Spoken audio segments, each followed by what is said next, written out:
नारियल ताजा बजरिया से लइया हो। सुन राजा नारियल ताजा बजरिया से लइया हो।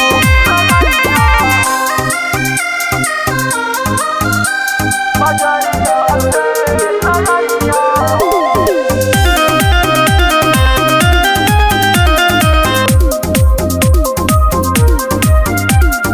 मन मन कैले ले बानी तैयारी जुटाव के पिया जानी हिम्मत हारी।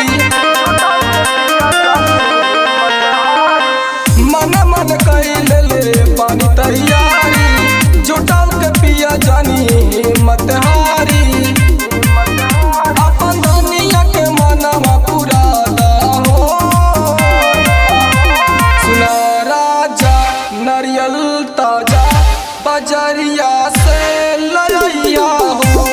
सुना राजा नारियल ताजा बजरिया से लइया हो।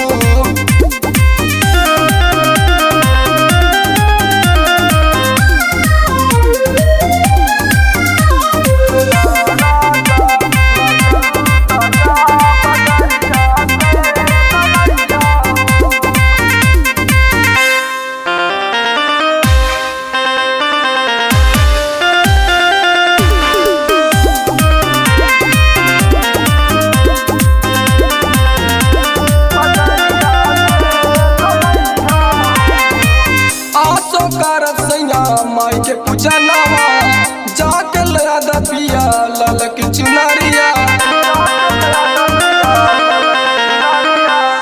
आसो करब सैया माई के पूजनवा जाके लदा पिया लाल की चुनरिया। हमर मनवा के सरधा पुरादा हो।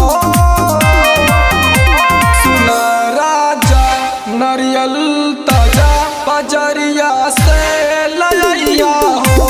सुन राजा नारियल ताजा बजरिया से लइया हो।